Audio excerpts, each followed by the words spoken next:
Huwag kasi gama lang.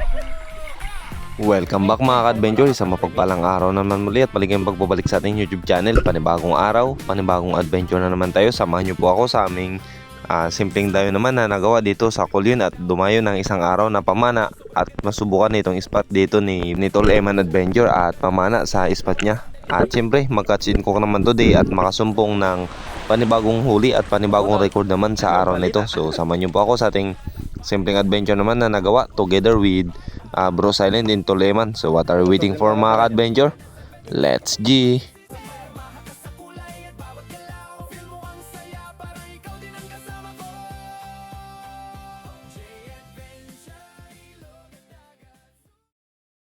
At bago tayo pumunta sa ating day dive mga ka-adventure ay gusto ko lang pong isingit itong night dive na ginawa natin at simpleng adventure lang po ito. Quick dive lang together with Tol Eman at bago po kami dumayo sa Kulin ay nag-extra muna kaming nag-night dive dahil meron pong order sa tinandang kita Kulin kaya ito nagsubok mo muna kami at nasa ganun meron tayong madala doon bago magdayo. So saglit lang pala kami naman mga ka-adventure na sa isang oras lang kaya ito, bakbaka na. So, let's G mga ka-adventure.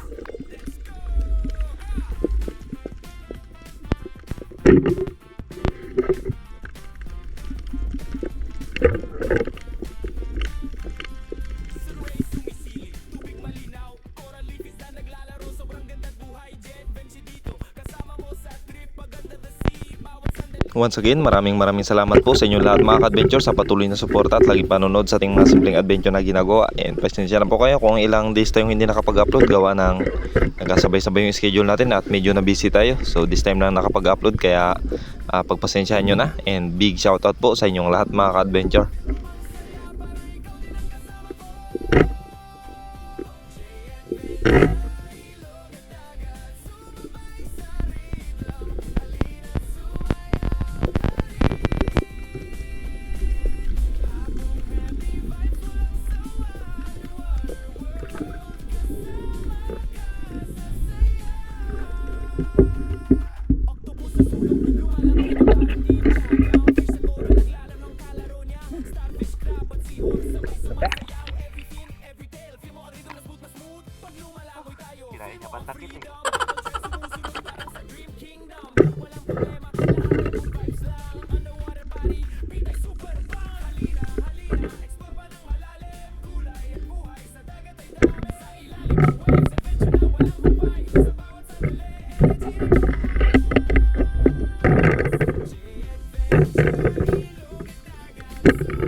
Isang oras kalate or dalawa, ganun.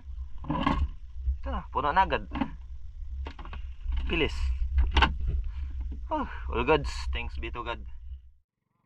At kinabukasan mga ka-adventure, eto na. Dayo naman tayo ulit. And apat pala tayo today dahil nagsama si Kuya Carl at dalaw kami sa bangka. At nauna na pala sila Tol Eman Adventure at sila Bro Silent Hunter Bugoy. Kaya ito, banti na tayo and ito naman yung adventure natin today. Dito naman tayo sa ibang spot at syempre sa ating panibagong adventure na naman na gagawin sa araw na ito.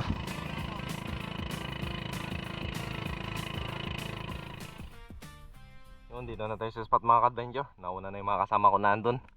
So bangka natin, nilipat natin dito. And salamat sa Diyos sa isang mabuting pagkakataon at syempre sa kalma na dagat mga ka-adventure. Kayo na lang hindi pa nagdrive. So let's G. At nakapag-prepared na rin ako. So bante na naman. Let's G.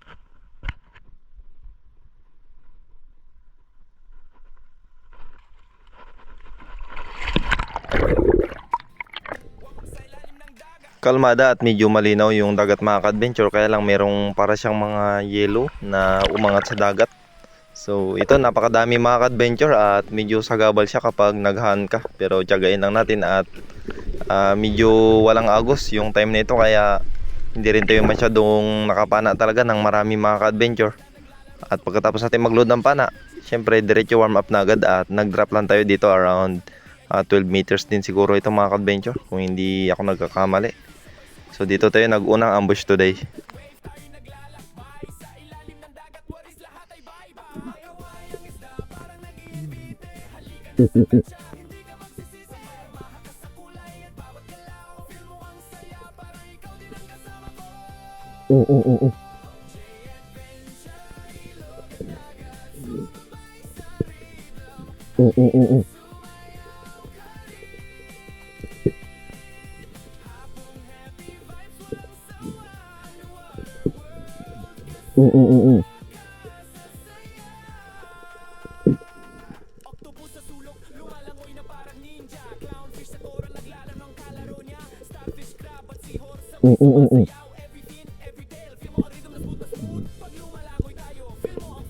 Pagkatapos ng matagal na pag-aantay mga ka-adventure ay wala talagang lumapit sa atin, kaya proceed na lang tayo sa panibagong ambush ulit.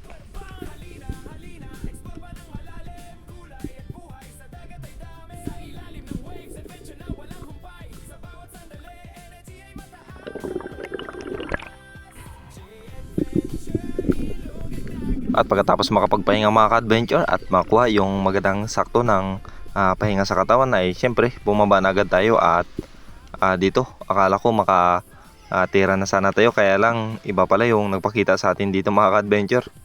Dito habang padra pa lang ako ay naglingon-lingon ako sa harapan at ayun, may natanaw tayo na dalawang itim sa unahan at malalaki na sana ito mga ka-adventure, kaya lang isa pala itong mulmul mga ka-adventure or yung tinatawag na bumphead.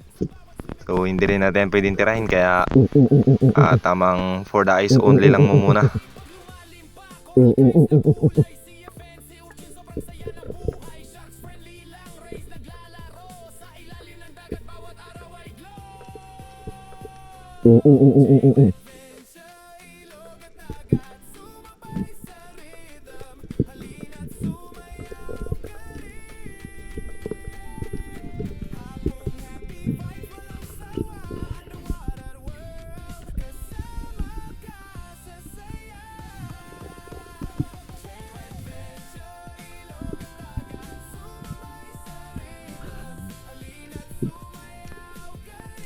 Sobrang daming ambush at ilang take din ang ginawa talaga natin mga ka-adventure. At pati itong mga area na kung saan may ilak na pinasyalan namin nakaraan ay meron namang laman, kaya lang maliliit at sobrang ilap mga ka-adventure.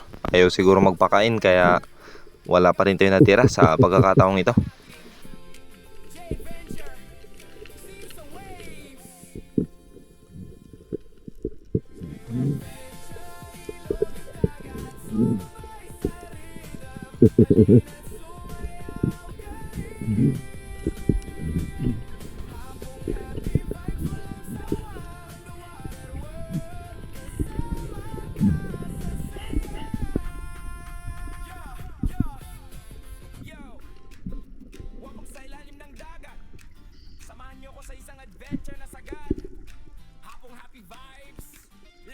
wala ganong sampa yung Para9 mga ka-adventure, samahan nyo pa ako na mag-explore na lang at tunghayan itong mga spot dito at syempre makita yung iba't ibang rock formation dito sa panibagong spot naman na binabaan natin. Ayan, no. Napakalinaw sana or maganda yung tiyempo ng tubig ngayon mga ka-adventure, kaya lang wala ganong sampa yung Para9 sa pagkakataong ito.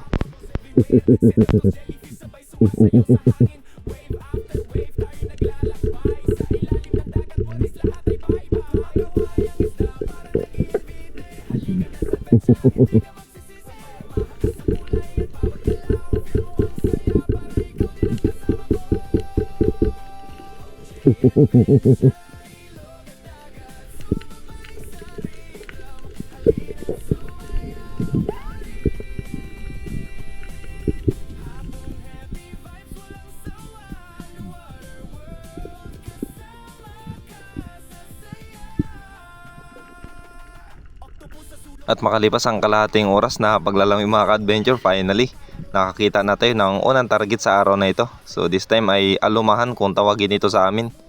So solo lang ito kaya nag-attempt tayong tirahin. Tinamaan naman mga ka-adventure, kaya lang sa sobrang lambot ng laman ay ayun, napunit din. Sayang, yun na sana ang unang isda natin sa araw na ito. So move on tayo at proceed tayo sa ating panibagong ambush naman ulit.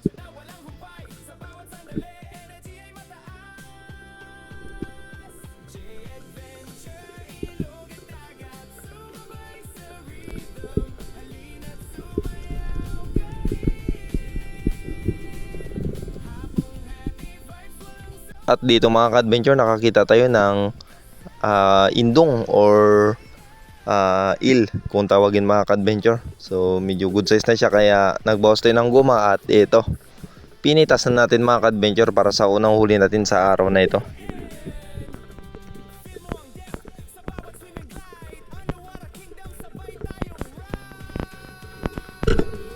Mabuti na lang mga ka-adventure at maganda yung patama natin. So nasintro siya kaya hindi na nakapalag at diretso tulog agad ang eel na ito. So kailangan lang talaga ng magandang timing para mahuli mo at ito na nga mga ka-adventure, hindi na masyadong nanlaban pa at wala na. Gina talaga yun, no.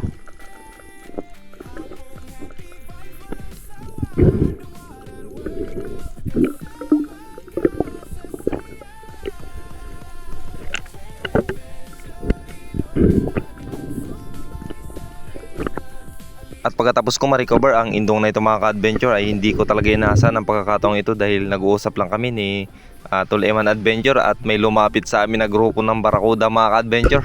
Mabuti na lang at nakatira tayo. So unexpected talaga mga ka-adventure, akala ko lang maliit pero ang lalaki na pala nito mga ka-adventure. Mabuti na lang maganda yung patama natin kaya ito yung buong ganap mga ka-adventure. So hindi ko na po itukin at panoorin nyo po yung mga nangyari. So nahuli po namin yung dalawa dito at nakapitas kami. So ayos talaga.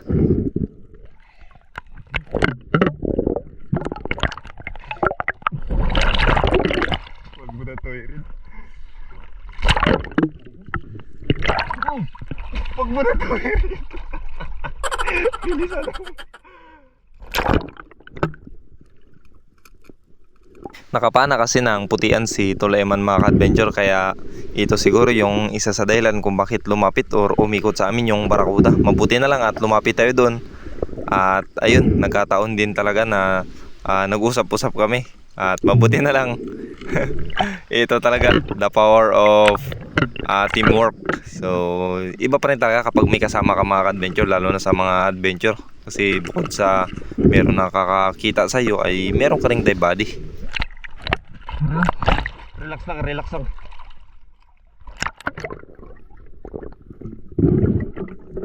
So yung mga kasama ng mga barakuda na ito mga ka-adventure ay nandyan pa rin sa ilalim at hindi pa rin umaalis gawa ng hindi kasi sila masyadong nabulabog at iniikot-ikutan lang nila.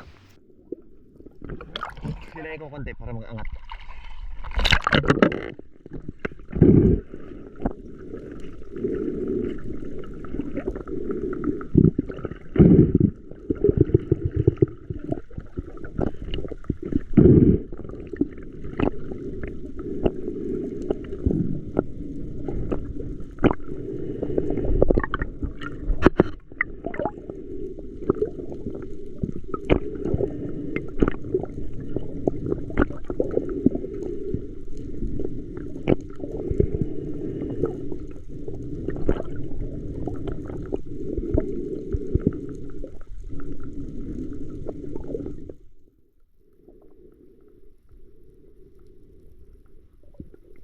You know, finally, he made it mga ka-adventure.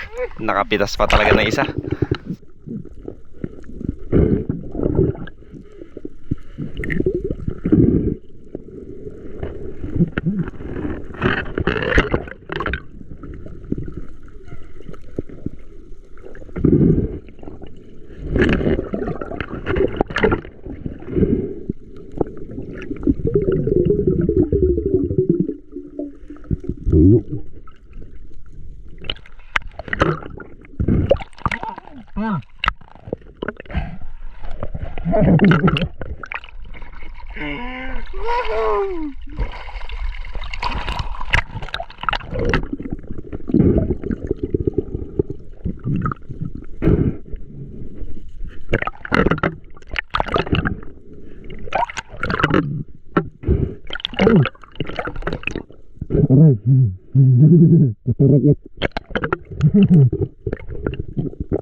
Huwag kasi gama lang.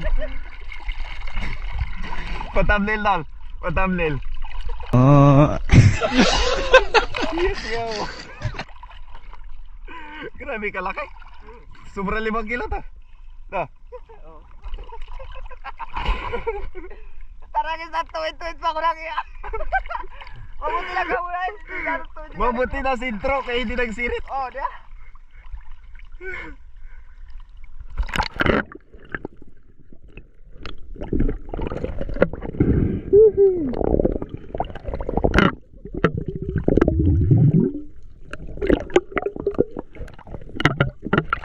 Paham ako? Isa siya. Welcome sa ilalim ng dagat. Samahan niyo ako sa isang adventure na sagad. Among happy vibes. Let's go! Go!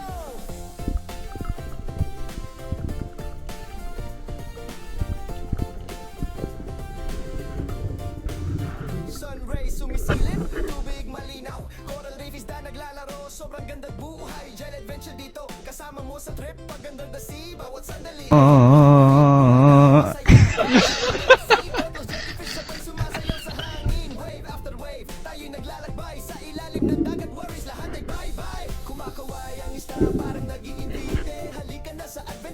Magsisisi, mamangha ka sa kulay at bawat galaw. Feel mo ang saya, parang ikaw din ang kasama ko. Jeep Adventure, ilog at dagat. Sumabay sa rhythm, halin at sumayaw ka rin. Habang happy vibes, walang sawa. Kasama ka sa saya. Jeep Adventure, ilog at dagat. Sumabay sa rhythm, halin at sumayaw ka rin. Habang happy vibes, walang sawa. Kasama ka sa saya.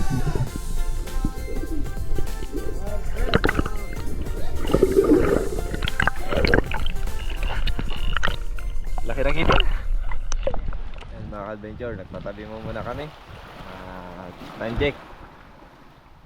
Alauna na. So, dyan na kami naman sa harap.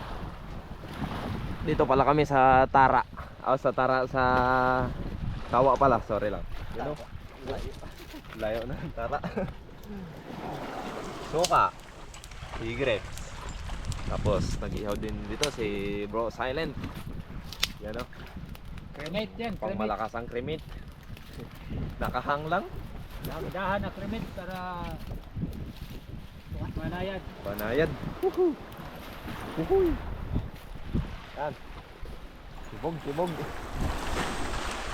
Bawa namin mga ka-adventure. Yan. Kaputol. Anong balita? Hindi siya sabi ko lang.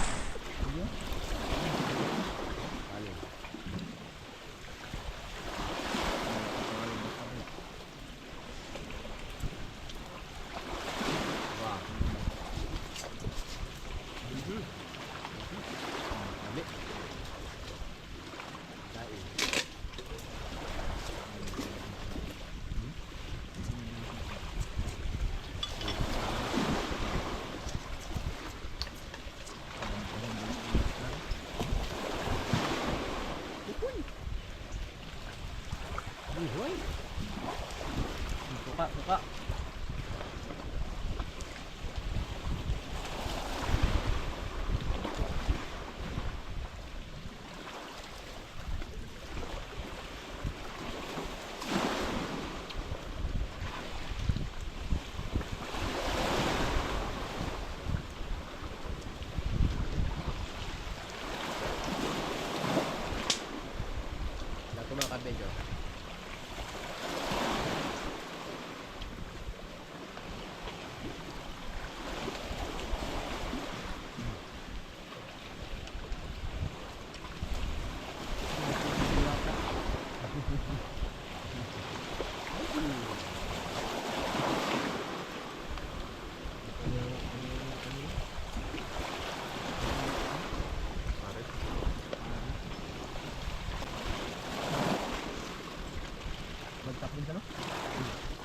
yaman yan.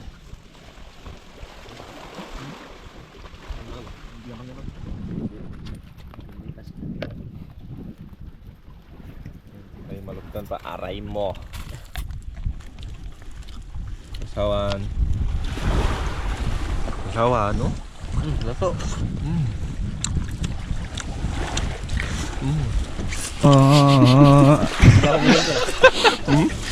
Tuba po. Halos hindi na makita sa camera eh. Sunog. Sunog sa init.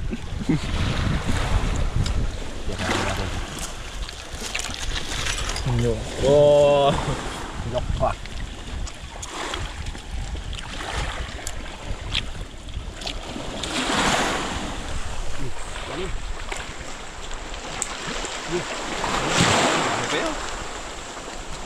Go, kayo bro. Go. Kayo go. Wala pa lang, anong ka pwede?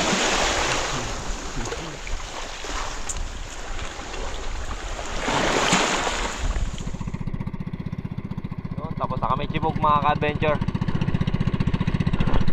Yan. Pwede na. Walk sa ilalim ng dagat. Samahan niyo ko sa isang adventure na sagad. Hapong happy vibes. Let's go! Ah!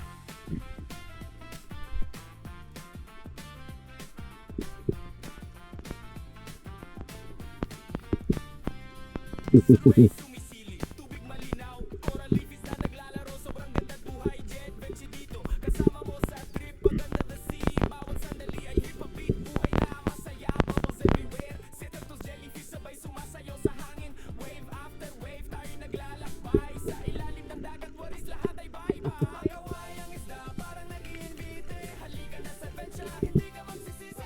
Mahaka sa kulay at bawat galaw. Feel mo ang saya. Parang ikaw din ang kasama ko.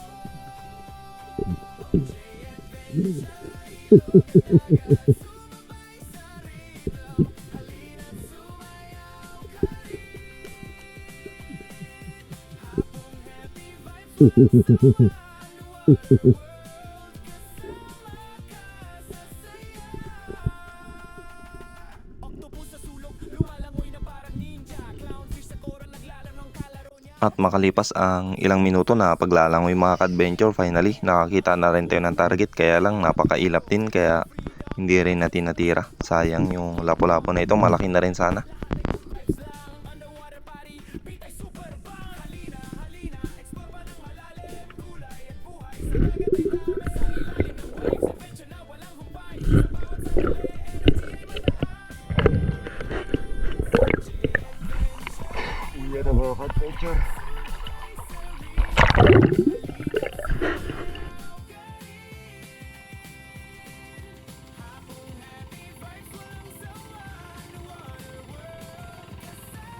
Mga ka-adventure. Ito namin today. Tonight. Wala nga. First time natin makahuli ng malaki-laki mga ka-adventure. Barakuda. Yan. Pinag-isahan namin eh. Ewan adventure. Oh. Pak. Paldo. Paldo sa tag-80 ang kilo.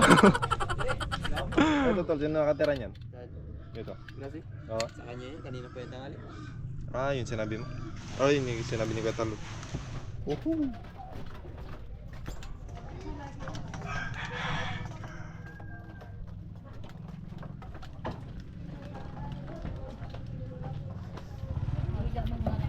Nangangain naman ng tao yan. Mga Palit gat pa na yan. yan, maglaban na yan. Napagkalala din, pinalaman. Maglaban na yan sa Hindi rin, tao. hindi rin kami nakain. Paano po? Maglaban na yan sa tao. Pinuputian. Parang Wait lang yan. Grabe. 12 point... Ilan? Matay. Tingin na tal? Ha? 6. Ilan? 6.2. Ibig sabihin, 6.2. kwento? Oh, yung sa'yo. May kilo ba ito ng 6? 6. Ay, magkano lang po? Ito yung sa atin mga ka-adventure. You know? Ikat para tal? Kwento rin. Kwento ba? Mga experts sa timbangan eh. Nagkalo ka na siguro. Pareho lang. Same lang. Hindi, 6.3. Ito ka magtingin. Oh. Ayan mga ka-adventure, ito yung Barracuda na nahuli namin kanina. 12.5 times 85. Ganyan kamura yung isda dito sa Palawan mga ka-adventure. 85 pesos ang 1 kilo. Bali ito lahat yung kinita namin. Oh. Ayan. That's all for today mga ka-adventure. Maraming salamat po sa panonood at ayun. So bawi konsumo lang pala kami today. At mabuti na lang nakapana kami ng 2 malaking Barracuda. Kung wala ay abonado pa kami sa konsumo namin mga ka-adventure. So may natira pa naman sa amin na tag 100 pesos ata yun. So ganun talaga. Minsan meron, minsan wala. Tiyagaan na lang. So ang mahalaga lang ay safe at buhay tayo nakauwi. So grabe talaga ang baba ng isda dito sa amin mga ka-adventure. So halos hinihingi na lang ang presyo. Lalo na ngayon na sobrang taas ng gasolina dito sa amin. Nasa 105 na po yung per litro. Tapos yung kilo ng isda ay 85 pesos to 100. Kaya talagang kawawa yung mangisda. Pero ganun pa man, tiyagaan na lang, may awa ang Diyos. So that's all mga ka-adventure. Maraming salamat po sa panonood. And kita-kits po ulit tayo sa ating mga susunod na adventure. So sa mga nagpapa-shoutout po ay masya-shoutout din po natin yan lahat. So once lang tayo nagsya-shoutout. Kaya ayun, let's G mga ka-adventure.